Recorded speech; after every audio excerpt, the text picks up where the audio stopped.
사무엘상 17장 1절부터 11절 말씀 마음을 집중하시고 함께 읽어보십니다.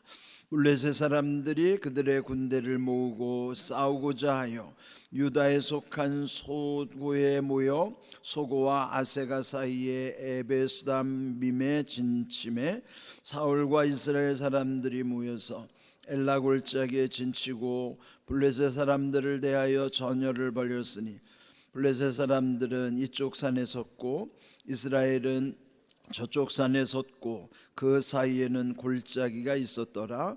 블레셋 사람들의 진영에서 싸움을 도두는 자가 왔는데 그의 진영 이름은 골리앗이요 가드 사람이라.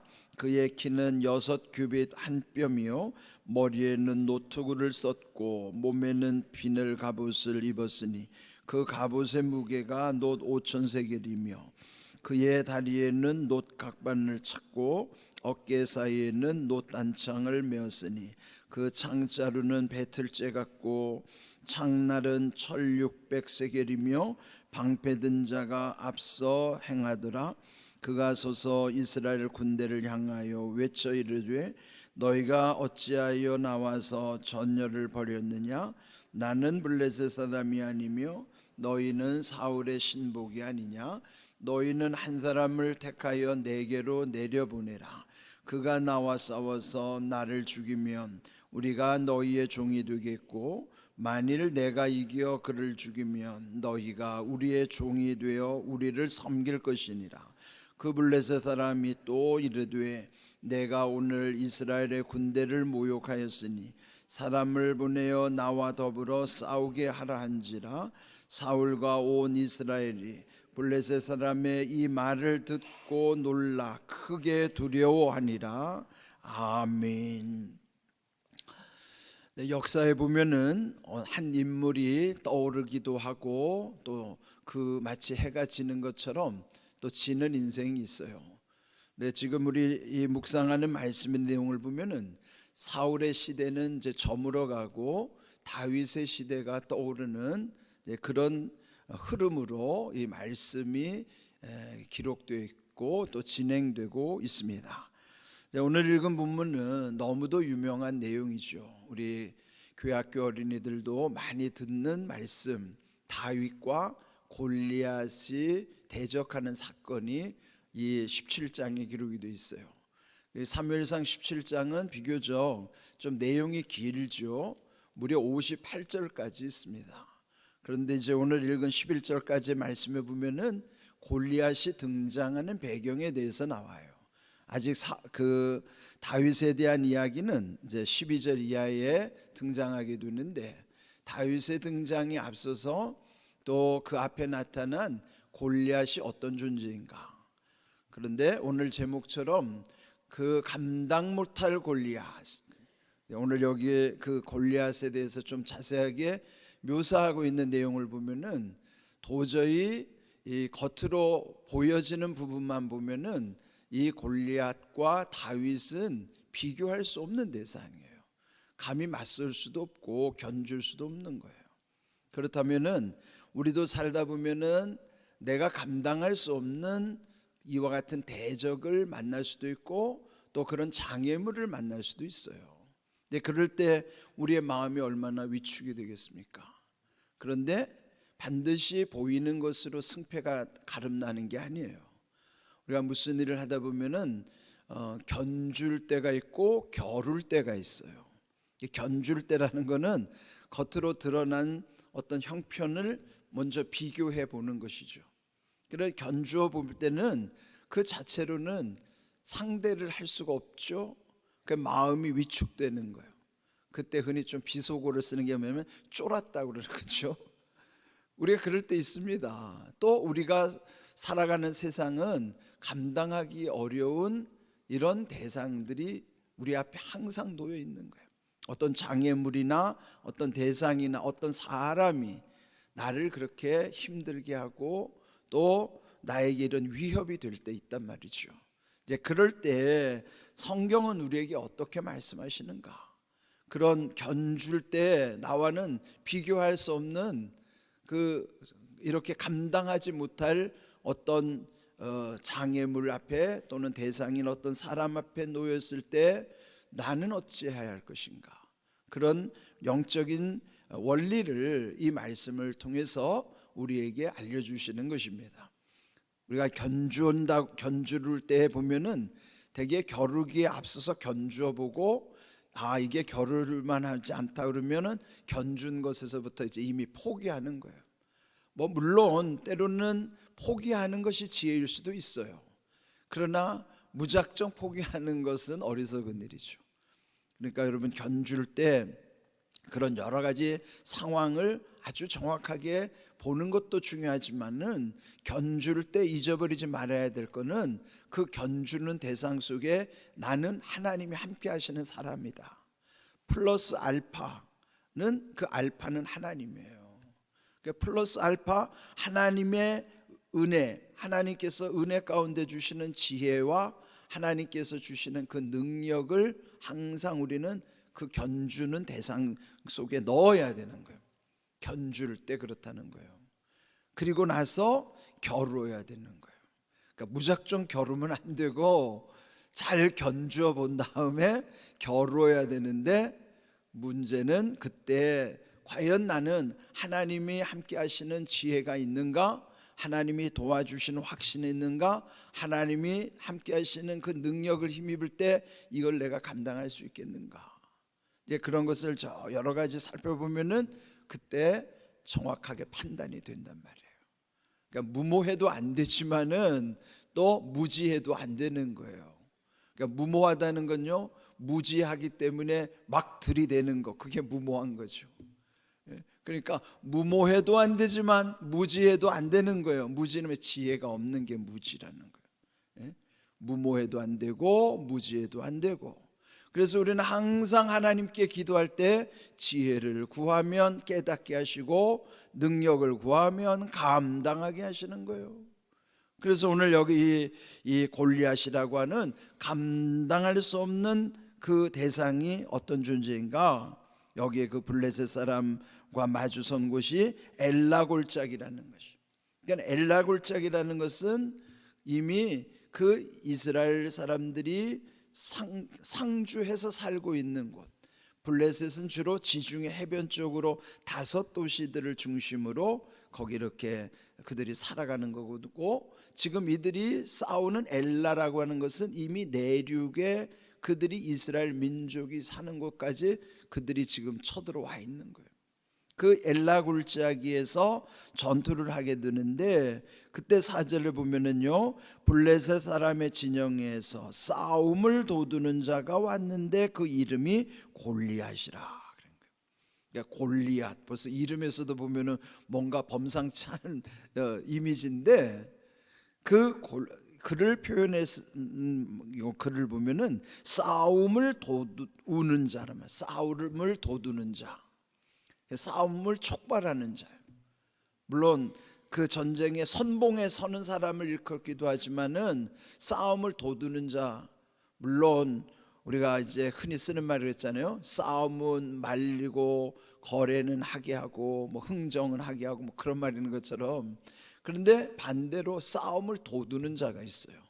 자꾸 싸움을 시키는 거예요. 그 싸움을 도두는 자가 되는 건 좋은 게 아닙니다. 근데 여기 지금 그 싸움을 도두는 자, 양쪽 진영에 블레셋 진영과 이스라엘 진영에서 이 싸움을 도두는 자가 지금 이 골리앗이랍니다. 그런데 그가 어떤 모습인가, 그 4절 셋째 줄 끝에 보면요, 그 키가 6규빗 한 뼘. 이제 이 구약 성경에 규빗이라는 용어가 많이 나와요. 그건 이제 길이를 재는 단위인데, 규빗이라는 건요, 보통 평균 사람의 그 손 끝에서부터 여기 팔꿈치까지, 이 손끝에서 팔꿈치까지를 한 규빗이라고 그래요. 그러니까 보통 45cm, 근데 팔 길이가 다 다를 테니까 팔이 긴 사람들은 한 50cm 가량 되기도 하겠죠. 그러니까 한 45cm, 50cm 그 정도 되는 게 한 규빗인데, 그러면 6규빗하고도 한 뼘이 더 된다 하는 거예요. 그런데 이 성경에 이제 주석을 보면은 약 3m 정도 된다는 거예요. 보통 우리 키가 커야 뭐 큰 사람이라고 그래 한 180만 넘어도 우리 큰 사람으로 보는데 여러분 3m가 된다고 생각해 보세요. 이건 완전 거인이에요, 완전. 그러니까 그 정도 건장한 키에 또 그가 노트구를 썼고 몸에는 갑옷을 입었는데 갑옷 무게가 5,000세겔. 세겔은 이제 중량을 다는 단위인데 이것도 이제 우리의 익숙한 표현으로 하면은 한 57kg 되는 갑옷을 그가 입은 갑옷 무게가 57kg면요 웬만한 사람 한 몸무게잖아요. 57kg면 한 사람 몸무게 한 사람을 몸에 달고 있다고 생각하면 돼요. 무게로 따지면 그 갑옷 무게가 그런데 키도 3m 장신인데다가 또 완전히 군장을 하고 있는 거예요. 그 다리에는 녹각반을 찼고 또 놋단창을 어깨에 메었고 또 창자루는 배틀째 같고 창날은 철 600세겔. 근데 이게 어느 정도냐면은 한 7kg 되는 정도로 창날도 7kg 정도 나갈 정도. 그럼 한번 상상을 해 보십시오. 골리앗이 지금 어떤 모습으로 나타났는가? 그러니까 여러분 키도 그 정도 3m가 넘는 데다가 거기다가 완전 군장을 해서 완전 갑옷에다가 무기까지 딱 들고 섰으면요 보기만 해도 기겁을 할 정도로 보기만 해도 속된 말로 하면 쫄을 정도로 누가 그 앞에 대적하겠습니까? 그러니까 여기 지금 이 골리앗을 왜 이렇게 자세하게 묘사했는가 하면은 그 다음에 나타나는 다윗은 볼품없다는 것을 설명하기 위해서 둘을 대비시켜 주기 위해서. 그는 우리 흔히 말하는 게임이 안 된다는 거죠. 그런 위상으로 났는데 이 사람이 하는 말이 그러니 그 3m 거구장신 거인이 소리는 또 얼마나 또 말이 또 한번 그 말이 어느 정도로 또 아주 큰 소리로 또 엄포를 놓았겠습니까? 거기 8절에 보면 그가 엄포를 놓는 거예요.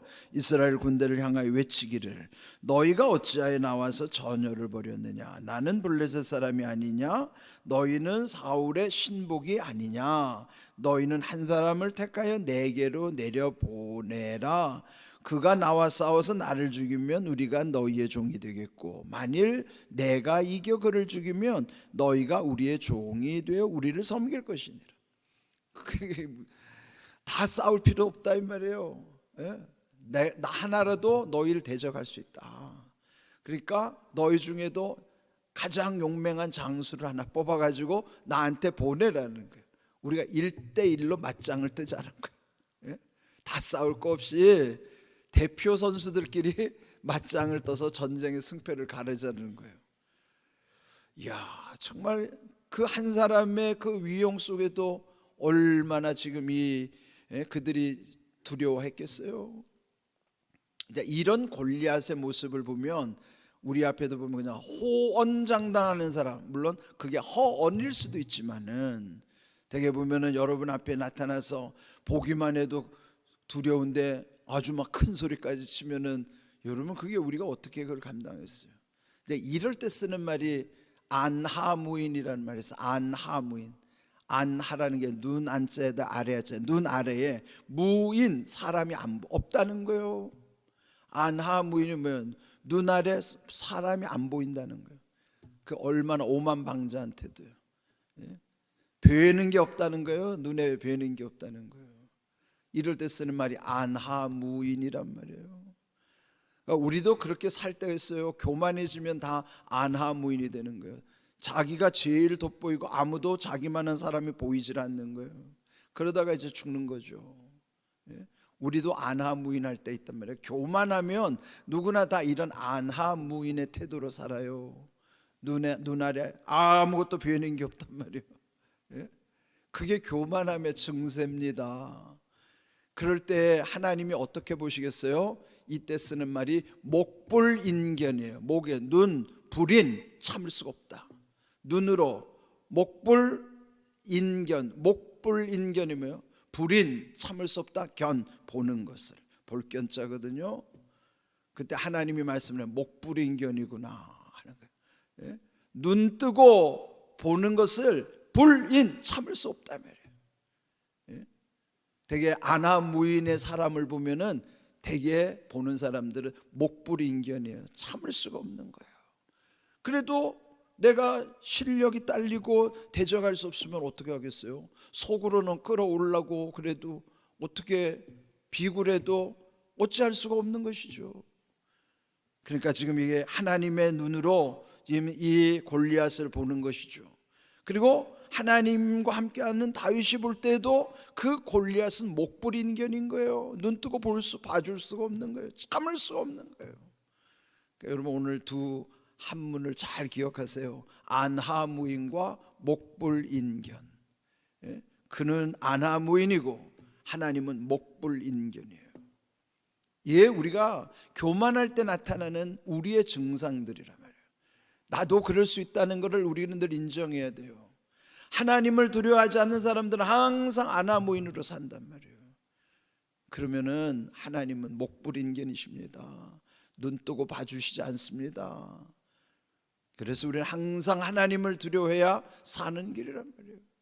제가 여기서 계속 강조하는 게 그거예요. 하나님 두려워하자. 하나님 두려워해야 사는 길이고 하나님 두려워해야 잘 되는 길이다. 예? 그는 저의 삶 속에서도 경험한 바이기도 하지만 지금도 우리는 역사 속에서 보잖아요. 예? 교만한 권력은 언젠가는 다 무너지게 돼 있다고요. 권력이든지 개인의 삶 속이라든지 역사나 개인의 역사나 모든 삶 속에 보면은 원리는 다르지 않아요.